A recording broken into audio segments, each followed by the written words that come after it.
So today we are going to be having a discussion on the doctor's perspective to the ground realities of COVID-19 and what could be the way forward. And for that, we have Dr. Sabine Kapasi, who is a gynecologist, public health professional, as well as currently the supply chain specialist with MSF. So basic about us, we started with the aim of having a platform for people from different walks of life who work on issues, say scholars, practitioners, to come together to have a constructive dialogue.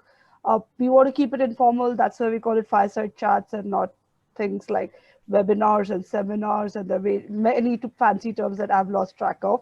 And like we always keep saying, it's an open forum for anyone to come present. If you think you're passionate about a topic, then definitely come speak with us.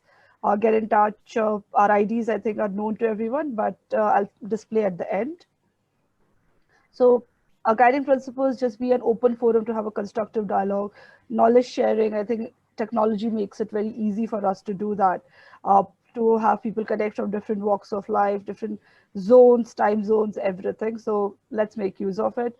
Also have young professionals to in their careers, or even people who are young at heart, I guess, and who do want to share that knowledge with everyone else, are welcome to come present with us. So we have these weekly fireside chats every Saturday at 11 Indian Standard Time. We also have a YouTube channel. We have a LinkedIn page. We have Telegram, and we are also trying to be on other platforms. But yeah, definitely do share your feedback with us, how we can make this better. So these are just the potential topics. I know wide array, from politics to security to new security threats, emerging threats, pandemics that we are currently going through, terrorism, counterterrorism. Uh, so the community guidelines, I think we all are mature individuals, but just that respect each other's views, respect intellectual property. You want to seek the permission of the speaker and definitely do that. You don't know how to get in touch with them, tell us, because if you want to use any of their materials, it's always great to take their permission and then use it. And obviously the language that we say, unparliamentary languages, should be avoided. So next week's is, we have the topic and we have some possible speakers, but we haven't announced it yet because we're just waiting for a few speakers to confirm. But definitely look out for that one. India's Independence Day. One of the, I think we're really glad that it's on a Saturday, I guess, because we want to have a discussion related to India. So definitely. And these are the other upcoming speakers for the next few weeks. Contact us, me, Shreyas. I think you can find us on LinkedIn, emails, all the social medias, definitely. And just over to today's talk, the whole idea of this discussion was because we've been a few months into the pandemic. I think it's a good time to possibly reflect, see what the responses have been on different levels, from being at the individual level to the system level, international, domestic, everything. And how can we learn from these also, right? We need to, this is one of the biggest issues our generation has faced, but it might not be the last, and it might be that the future generations do need to learn, and technology makes it easier for us to pass it on, possibly, which the Spanish flu generation could not always send it to us. So definitely this Dr. Sabine Kapasi is our speaker today. Like I said, she is a practicing doctor, gynecologist, a public healthcare professional, very passionate about this topic because she's been on the ground since, I think, early March, if my memory serves it right, working in field from Tehran to Barcelona, DC, and now I think she's in Lima. She'll definitely tell you about her work.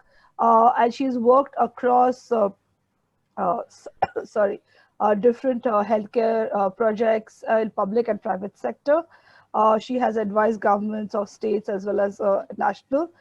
She has worked in 27 countries. She has been a speaker at different universities internationally, and she's also worked on Obamacare and Ayushman Care. So, yeah, it's over to you, Sabine. I think you're the best person to talk about a lot of different things that has been confusing everyone. So definitely for you. And yeah. Hi, good morning, and I hope you all are safe and are having a great day.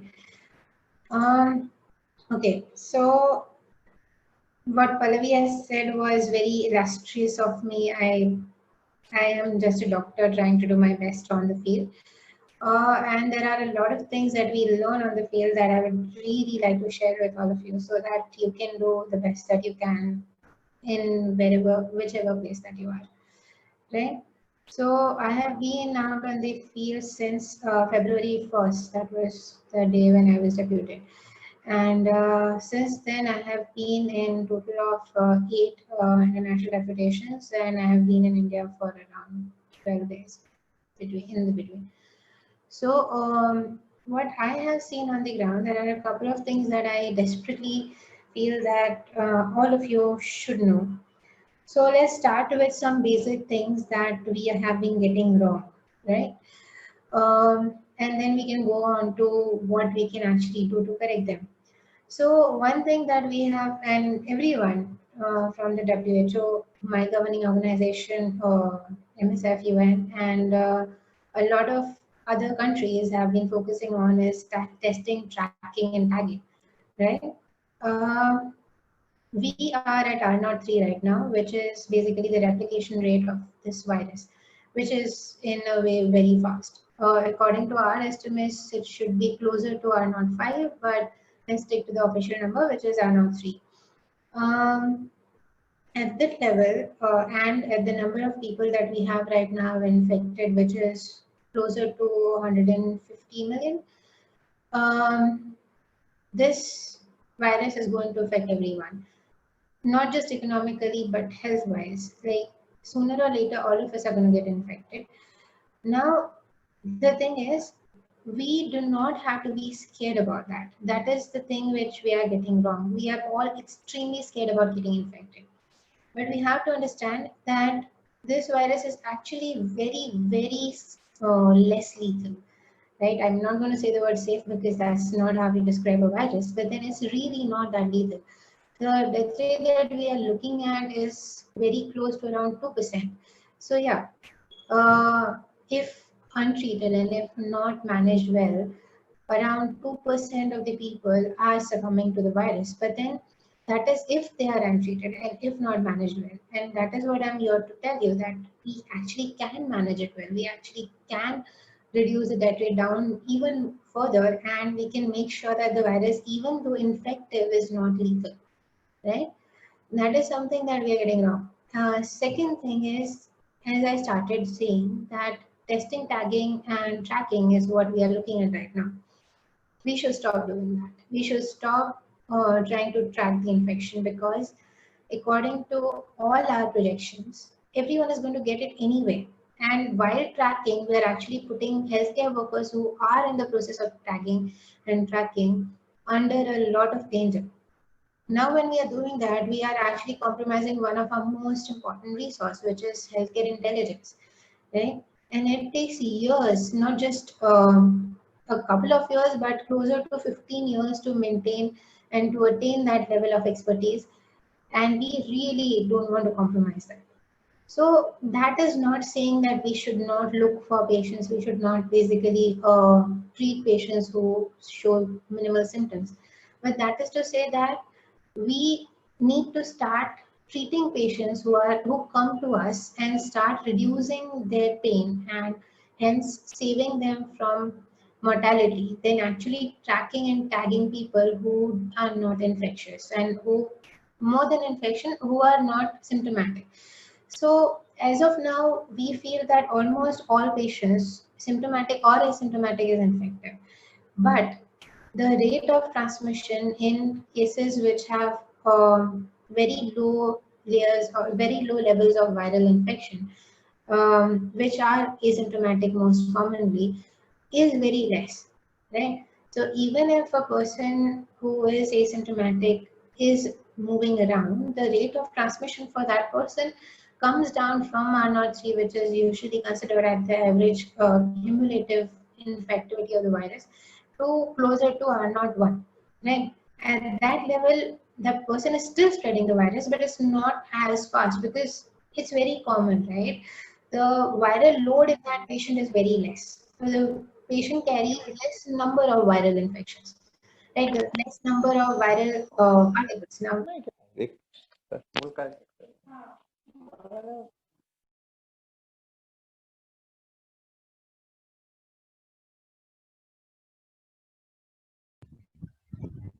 Seven, you are muted, I think. Can you unmute? I guess I got muted. Yeah. Okay, so something that you should know is a virus is a particle outside and it's only living inside the body. So a virus is a very strange organism, and it's one of the strangest things that we've ever encountered in the living world, right? It's not a bacteria, it's not anything like a bacteria. So it's not living outside the body. So even when we talk about masks, when we talk about things that kill the virus outside, that is, in my understanding, very, very weird, because the thing is, the virus is not alive outside the human body or any host body, right? Outside the body, it's basically just akin to a salt particle. It's just a bunch of proteins and which are covering a bunch of nucleotides. बर बर बर बर जातो I'm sorry. Sorry, if you are unmuted, can you mute yourself? Thank you. Yeah, Sabine, continue. So the thing is, a couple of things we really need to keep in mind is we have to start at this point treating people who have symptoms, who are uncomfortable. Now, what happens in patients who are uncomfortable, who start having symptoms, be it fever, be it loss of taste, be it issues like, mm, abdominal discomfort. So these are the ways that the viral infection actually starts showing in your body, the symptomatic showing. So how does that happen? So the virus in our body is very inert. It really doesn't cause a lot of symptoms. But what happens is when the viral load suddenly increases, it shoots up somewhere close to day 9, day 10, then there is an autoimmune reaction. So the body starts attacking the virus with full force. And when that happens, the body inadvertently also starts attacking its own cells, because we forget the body is not always perfect, right? So we forget what is the virus and what is not, right? Now when that happens, then we start having all the symptoms, including fever, including coughing, including loss of taste sensation in alopecia. And this is where we have to get medical intervention in place. We have to control that autoimmune reaction. We have to make sure that the patient is survives that, and that doesn't basically kill our organ cells. That doesn't basically affect uh, the multi-organ systems that exist in our body. If we are able to successfully do that, then saving a patient is pretty much an eventuality. We can do that for cases over and over again, right? And reduce the death rate down quite a bit. We have done it before, right? We have done it for TB with existing drugs, and we can do it again. Halaki, so one thing that you have to extremely be conscious of is TB is nowhere close to what we are seeing in terms of infectivity for this virus. But if we can do it then with minimal medical intervention, with way less number of investigative techniques, then we can definitely do it now, right? Because we have much better technology, much better medical science, much better way of communication from one set of medical professionals to another into place. Now, the second thing, right? Testing. So we have been talking on and on since I think February about testing, right? And I guess all of you would have heard of two main kinds of testing. One is serology, and second is RT-PCR.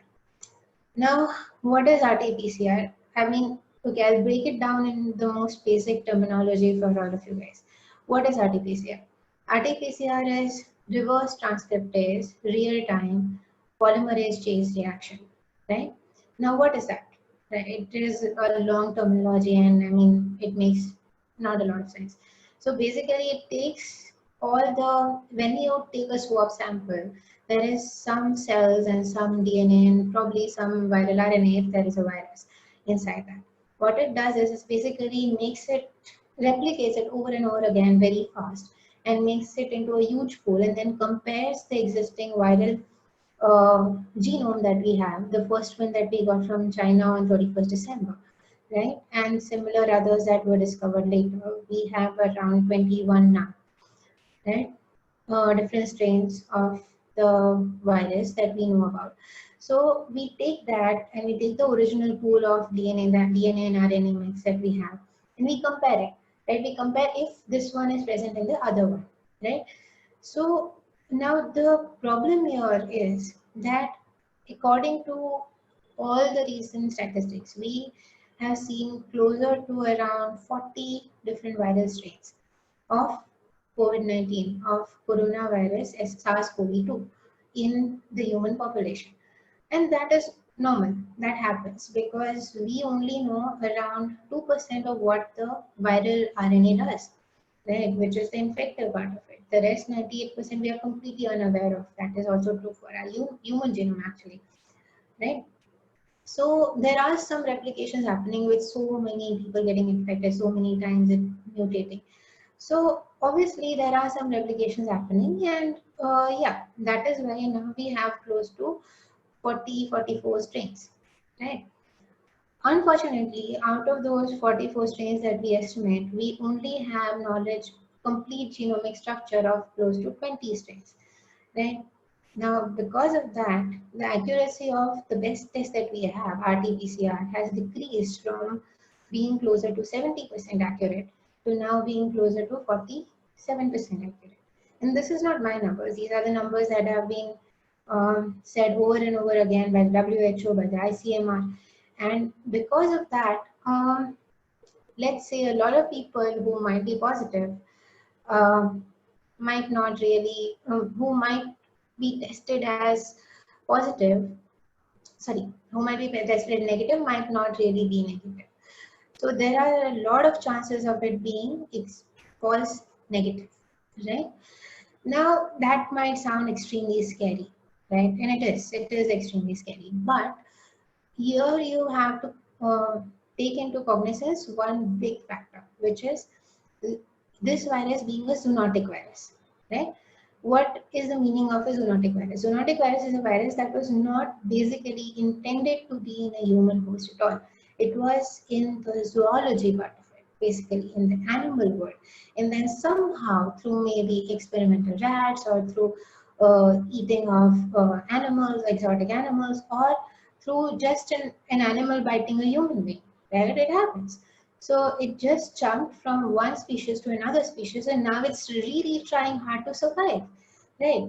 Looking at it from a virus's perspective, a virus which kills the host is basically a bad virus, because if it kills the host, it won't be able to replicate and go to another place, right?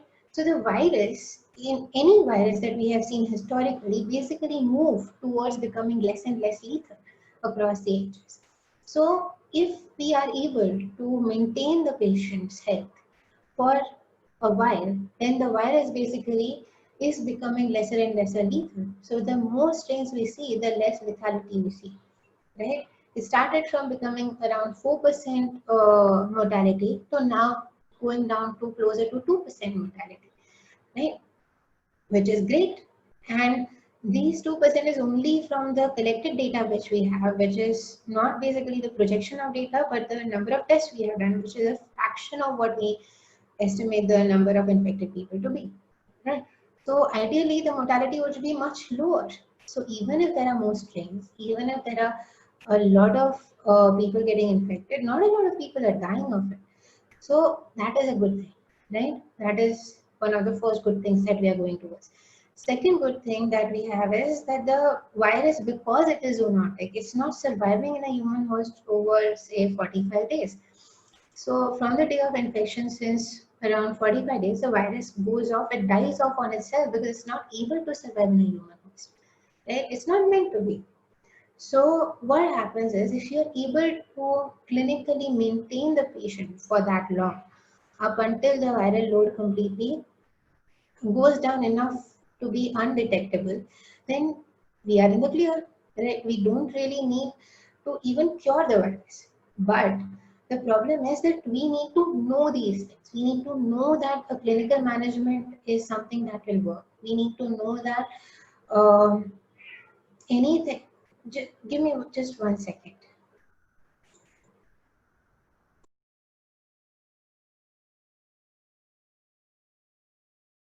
Yeah. So we need to know that a clinical management is going to work. We need to know that we do not need anything else. We do not need to basically close down an entire economy to manage the virus, not anymore, because that would have worked. It could have worked, say, 5 months back, 6 months back. It's not going to work anymore. We are in a stage where even if we close down the entire economy all over again, we still would not be able to control the virus at the rate that it is moving, right? So the thing is, now we have to cure people. We have to try and help people not die. We don't really need to control the virus anymore, because in any case, in spite of whatever resources we expend for it, in spite of whatever lockdown we put into place, it's not going to happen, right? So there is a silver lining, a big one at that, but this is something that we need to keep in mind. Now, coming to mortality, right? We have been hearing in the news over and over again that India has succeeded in reducing mortality to a great level, which if it would have been true, I would have been really happy. And I'm pretty sure all of you would have been too. But that is something that we really need to look at, that the mortality rates that we are looking at because of COVID might be reported as low, but the overall mortality in the country has jumped by an entire 2%. Now, 2% mortality in a country like India, it's not 2% of the entire population, it's 2% jump from the existing number, which was closer to every month, we were losing close to 1 lakh people across the country, which is not a great number, which is not a huge number actually, because we are all a very young population, so the number was anyway low. But now, what happens that if we increase that number by just 2% month on month, then the number that we see at the end of it is quite large, right? And not just that, in India, more than 40% deaths are unreported. Most cases, if in a rural area or even in urban areas, if a person dies, at the end of the day, you are not going to go to a corporation and report the death. The death will be counted only when there is a next census, right? The next census, which was supposed to be this year in 2020, which most probably will be pushed to 2021, because we can't have people going from house to house and probably getting infected themselves and inadvertently spreading the infection even further, right? So now we are looking at a death rate which is much higher than what we are looking at in the news. And if that is the case, then we have to be careful, right? In spite of the death rates being low, in spite of the virus not being as mortality prone as we would have thought it to be earlier, we still have to be extremely careful. So, what is the takeaway from this entire exercise? One, we cannot stop the economy, but we can be careful, right? We can still social distance as much as we can possibly. We still can try and wear masks at all times, irrespective of whether it's mandated by the government or not. And we still can maintain basic hygiene as much as possible. It doesn't need to be a sanitizer, it can just be a hand wash with a normal soap, but we really need to do that as much as possible. Yeah, I understand, like being a doctor, my hands are dry perpetually, right? Because we are in class and we are basically washing our hands more than 500 times a day. So yeah, okay, I'm exaggerating there a little bit, but yeah, it's really there. So when that happens, I understand, like it gets really irritating, right? Like I have chafing on my hands half of the time. But is it not better than getting infected? It definitely is, right? So put on a moisturizer, that is fine, but wash your hands, maintain social distancing. That being said, no one is asking you to stop working. Start working, because the economy needs all the products that you are manufacturing. We desperately need to get people back to work. We need to get products out on the street, because if we don't, then we are effectively crashing everything that we started. Also, we have people now, we know that there is food shortage happening. We know that there is shortage of medical appliances happening. We know that medicine like remdesivir is costing 50,000 bucks for one injection, which is nuts because the cost of producing that product is just 10 rupees. And I'm not even kidding, it is 10 rupees, right? But because of the supply reduction and huge demand, a huge spike in demand, now we are getting this. We are getting a product at 50,000 bucks, something that could have cost at the best 100 rupees, right? So that is what we need to do. We need to start productions, but we need to also social distance. You don't have to go to parties, you don't have to go to clubs if you don't need to, right? I mean, but then this is what you need to do. So these are the basic statistics that I feel that we have gone wrong, and basically the story behind why things are happening. I think now we should move on to this area where we understand what can we do. So apart from this, what we need to do is we need to talk to our healthcare professionals. We need to make sure that they are aware of the fact that we understand and they need to understand that maintenance of the patient is the most important thing to do. Doctors are scared. All of us are scared, right? Because you know the history of India and doctors. It's not very pretty. Like we sometimes do get beaten up also. But yeah. So the thing is that what you need to do is you need to talk to whoever your physician is and tell them that you are aware that maintenance is what is needed. Even before we have a vaccine, even before we have anything else, that is what is necessary. If anyone around you in your family is infected. And if that is the case, then make sure that there are autoimmune drugs that you need to administer. Right? These drugs are very fast becoming in short supply. So the supply of these drugs is reducing every day. We never had a huge supply of these drugs in the first place, and now the demand is skyrocketing. So ensure that your nearest pharmacy stocks these drugs as much as possible, and ensure that people around you understand that medical management is possible, medical management is fruitful, and that is something that can save your life, right? So I think that is one of the biggest things that you can start with. Also, help the healthcare workers, help people around you, and see what is the best case protocol for them. Right, a lot of healthcare workers are moving around trying to enforce the tracking and tagging protocol while getting infected themselves. So try and make life slightly easier for them if you can. And I think that is pretty much the best case scenario. If you can pull that off, then we all might just make it, right? So yeah, I would love to take questions now. Perfect. Thank you so much, Sabine. I think it does help break a few. Can you hear me? Yeah. Uh, Yeah. Is this okay? yeah, it's better now. Yeah. Okay. It's just sometimes.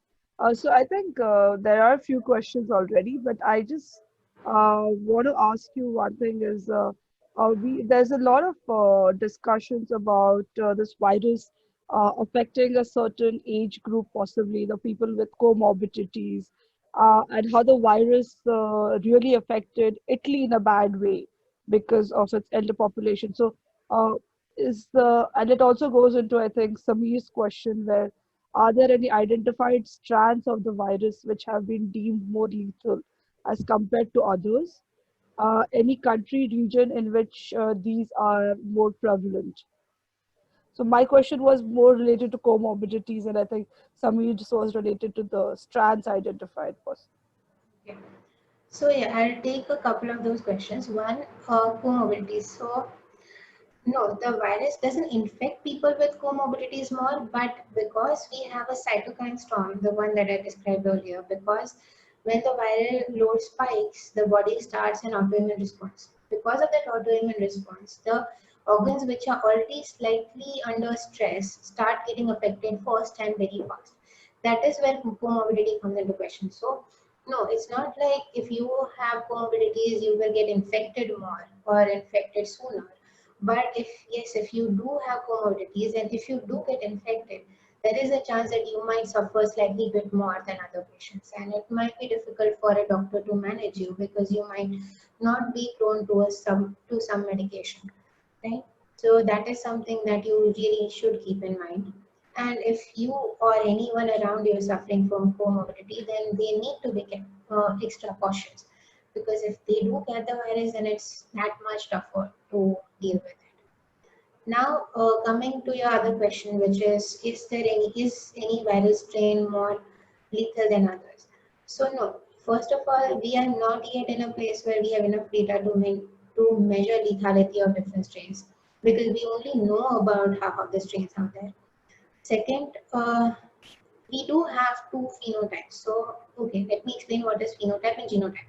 Phenotype is presentation of a genetic, of the physical presentation of genetic material, and genotype is basically the actual, the actual nucleotides on the strand.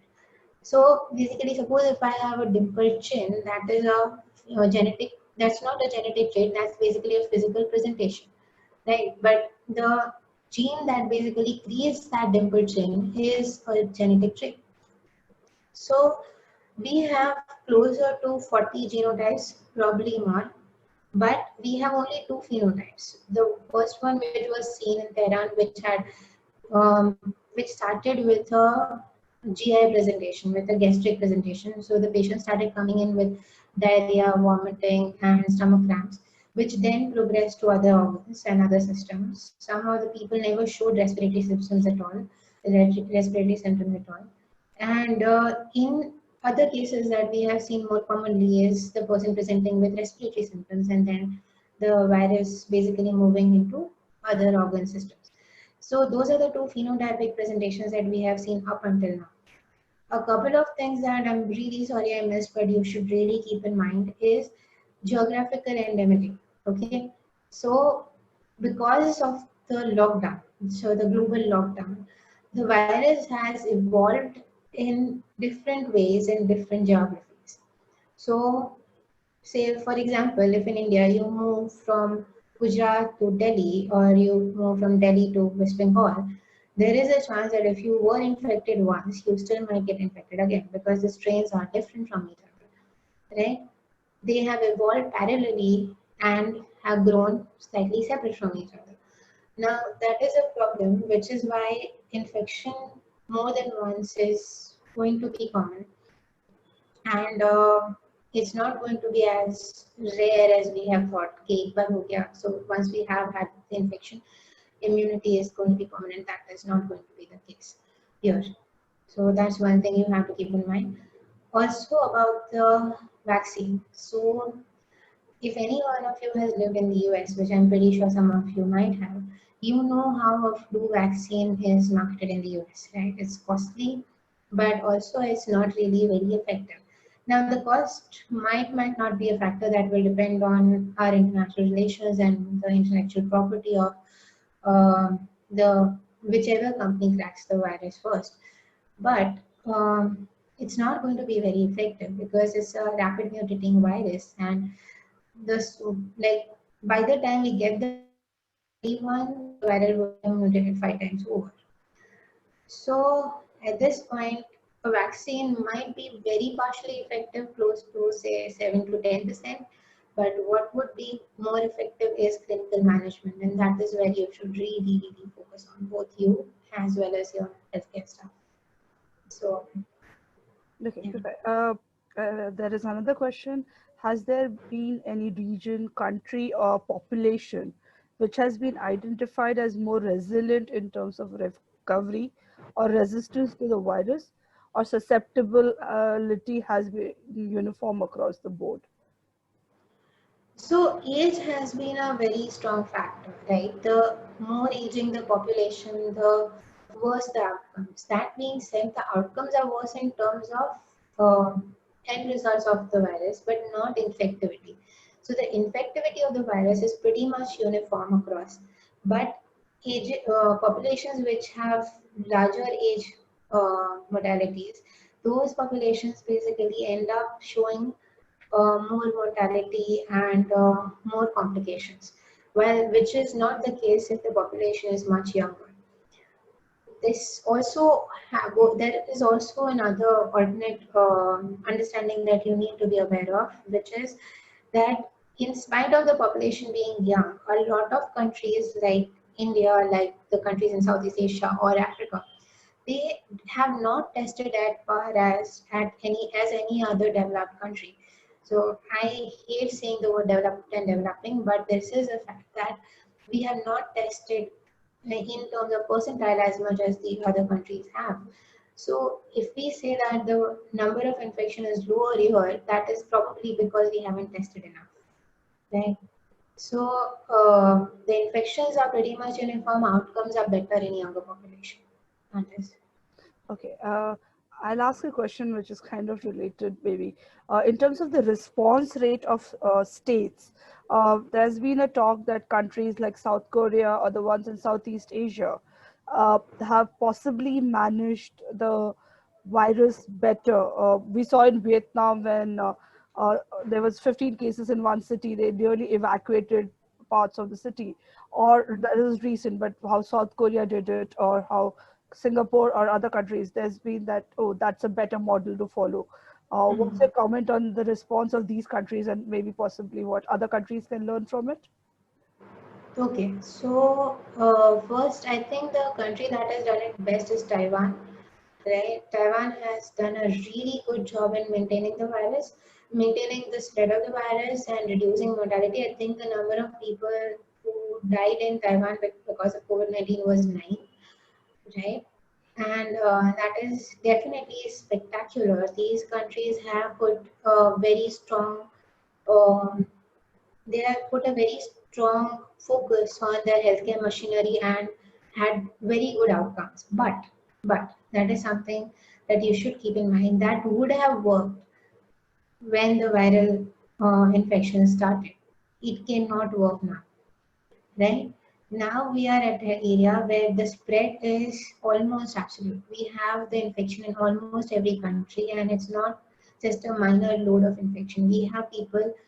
Uh, we have closer to 2 to 3% of the global population infected at this point, and that is only because of the estimation of the test that we are looking at. Probably is much more. It's probably closer, according to all the projection models, is closer to around 7% of the global population. And that point, now we are not looking at controlling because controlling is out of question. Now what we are looking at is management. Right? Yes, countries in the Southeast Asia started early, so they did better. And countries in Europe did not take it that seriously, and they did very badly. But that is not the situation now. Now, neither of these methods is going to help. Yes, we have to make sure that the healthcare staff is protected, the people are monitored and clinically managed. But at this point, looking and learning from Singapore or Taiwan or South Korea is not going to help because they managed the infection when it was manageable, when it was controllable. And if we go the same route, then we are basically suscepting our healthcare staff, and in a way, we are eroding a resource that is going to be one of our first and also the last line of defense. So, yeah. Okay. It's a question from Shreyas.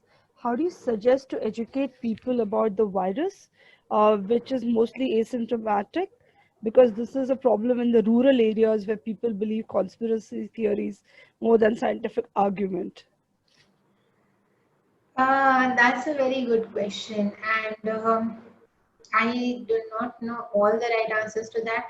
But I think that our government did a good job in trying to initially, educate people regarding the virus. I mean, the prime ministerial address has helped, and if we can probably use the same to educate people instead of just, you know, getting people together to basically appreciate the system, then probably that might be the best form of communication that we have received till date.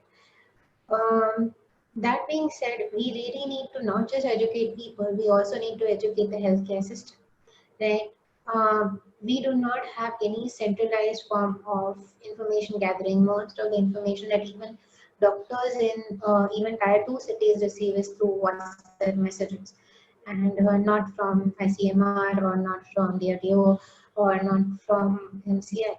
And that should change. We should start vetting information fast and getting them getting it to the doctors and healthcare staffers in real time also, along with educating people so that they can take the best possible steps to manage the outcomes. Uh, okay, there's a question from Nitin. It's on the question on mortality in India. Are more young people dying in India as compared to Western countries? If so, what is the reason? Or also mortality in Mumbai in particular and metros in general, if you can comment on that.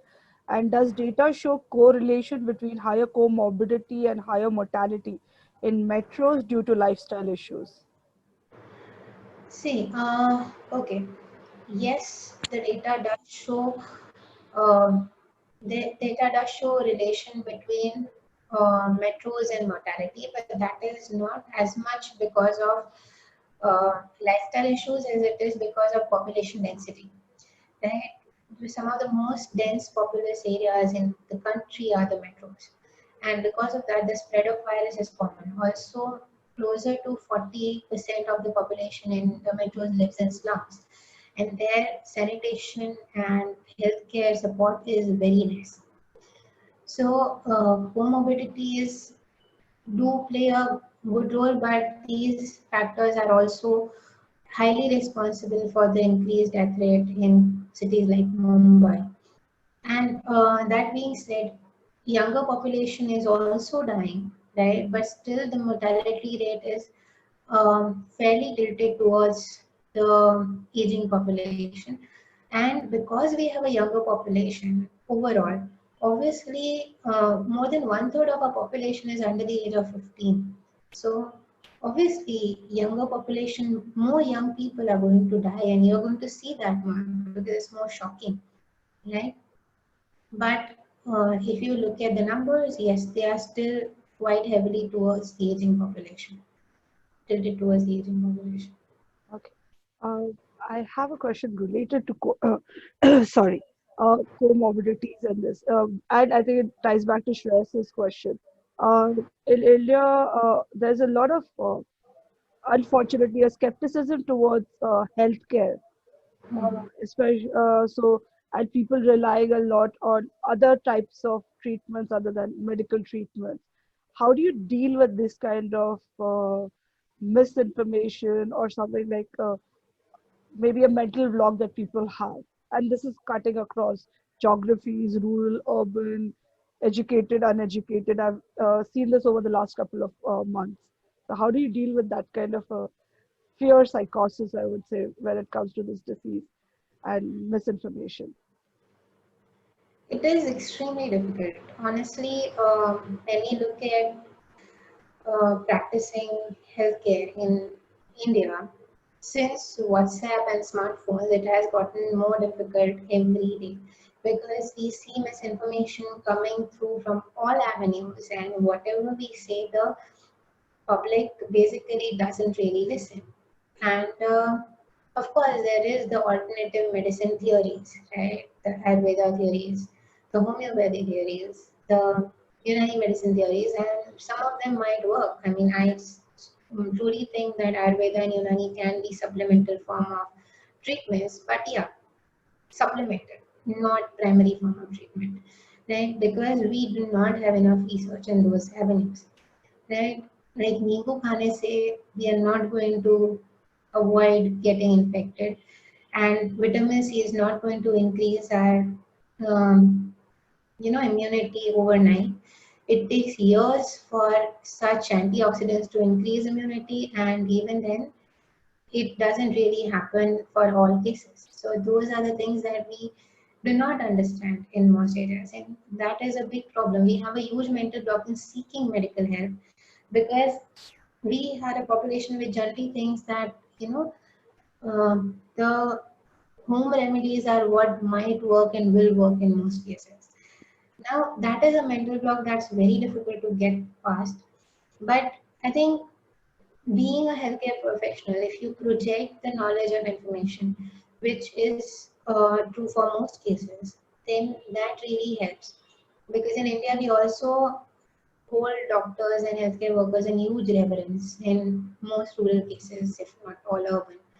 So in those areas, if a doctor has said something, people do tend to follow. But yeah, going to the doctor is the biggest mental block that people have, which most people don't really succumb to. So, yeah. I know you did speak about contact tracing. So, why world governments are still focusing more on contact tracing? I'm sorry? Why are the governments across the world focusing more on contact tracing? Because we cannot accept our mistakes, right? I mean, okay, this is me being extremely candid, but institutions like WHO and governments do not really understand that, do not, they know that contact tracing and tracking at this point is something that is extremely dangerous and not fruitful at all. But basically accepting that we have been doing something that would have put healthcare workers in danger, other people in danger, and is not really working, is not politically feasible, I think. So, I think there is a lot of political mileage to be lost in accepting mistakes of those magnitude.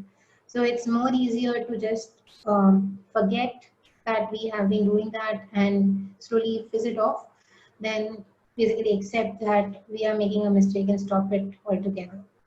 Okay. So now for the last question, we are going to go back to the beginning, I guess. Did countries start following the Chinese model blindly at initial stages by locking down cities and contact tracing rather than taking advice from own healthcare experts, or it was the only way to control the pandemic from spreading at those stages? First of all, see, all what you talked about is what would have been, right? And that is a very difficult area to comment in because we don't know what could have happened if we would have locked down cities in Italy, in Spain, in UK, right? We don't know that. But yes, locking down cities probably might have helped, but we are no longer there that it might help anymore. So locking down Mumbai today or locking down Bangalore today is not going to help at all. That is something that we really need to keep in mind. We are no longer in a place where the infection is controllable, Okay. but mortality can be. Okay. Sorry, I said last question, but Samir just popped one at the last minute. So, So, operationally, what has been the biggest issue for you as a healthcare professional when you're dealing with this pandemic? so, one is we have stark shortage of healthcare staff. In most places that I have gone to, which has been around 9 places now, we have had healthcare staff that is being pulling out of active service. Second, what we have been facing operationally is lack of steady source of information. So we do not know where to get information from. Most of the times, the information that we get is a rough estimation or fair approximation, right? So basically, all of us are winging it, right? So we really don't know what's going on. And third is the problem with associated medical appliances. So we don't have steady source of medication. We don't have steady source of PPEs.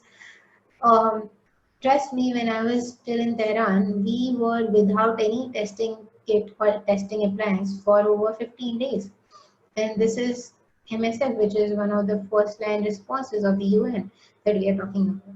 So for 15 days, we were isolating patients on basis of symptoms that we had analyzed and without any testing appliance whatsoever. Okay, one thing that I need to tell you about is the serology test. I think we missed it somewhere in the middle. So the second form of testing that we had talked about is antigen antibody test, which is a serology test. Serology is anything that comes from blood, right? So that's an antigen antibody reaction. It gives you a immediate response of whether you might have been infected with the virus or not. That being said, sensitivity and the number of antigens that we are using and in the antigen antibody test is only 3 out of, as I said, probable 40, 44 strains that we are talking about. So the efficacy of this test goes down to less than 10% again. That being said, if you want to, it's a cheap test. It costs less than say $200. So go ahead and do it. But yeah, you have to understand that your symptoms are of more consequence than just a test result. Perfect. I think, Saveen, before we wrap up for the day and I close, uh, three positives that you. Oh, oh God, I have one more question. Sorry, before I wrap. So, okay, Moira has a question. Would you advise people injected with COVID-19 vaccine from the first batch of? Would you advise people to get injected with the COVID-19 vaccine in the first batch vaccine, or wait for the ones that have gone through a rigorous process of validation? I'll leave that to you to decide because it's still a very personal medical question, I guess. So, if you want to answer. No, so I'll take that one. I think you should actually take the first batch of vaccination because we are going through rigorous human trials. That being said, any batch of vaccination is going to have an effectivity of closer to 10% and not more. So it's up to you to basically understand, and this is for individuals for one vaccine with a booster shot, right? This is not basically 10% every time you have this vaccine they go and you're good to go. No, that's not how it works. So basically, this is up to you to then decide if that is a risk you would want to go for, right? Because any vaccination has around 7 to 10% of a risk factor where you might still get infected from the vaccine itself, because we are going to be using live attenuated vaccines, because the mRNA vaccination that Moderna started research on is not really yielding the same results that it did in animal trials in the human trials. So yeah. Okay. So, all right, guys, I'm not going to ask any more questions. I'm just going to let Sabine wrap up with anything that she wants to speak as the way forward for individuals, government, systematic level, and then we'll close for the day.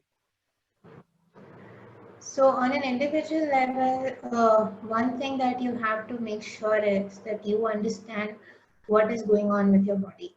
Always ask questions, even though your doctor is going to get extremely pissed, right? But please do ask questions, research what's being put inside your body, because that is something that's going to be of extreme help for both you and maybe your healthcare professional later. As a government, we really should start working from ground up. We really should start basically implementing, capacitating our primary healthcare systems. We have closer to 12 lakh primary healthcare beds only in India, right? And we have closer to 4 lakh healthcare staff in those 12 lakh beds. We need to start retraining them, capacitating them to start helping patients out in primary and mild moderate cases, right? And only if we are able to do that, we will be able to control the virus. I really hope all of you are safe and stay well. And I really hope you and your family are all protected from the virus as of now. Perfect. Thank you so much, Sabine.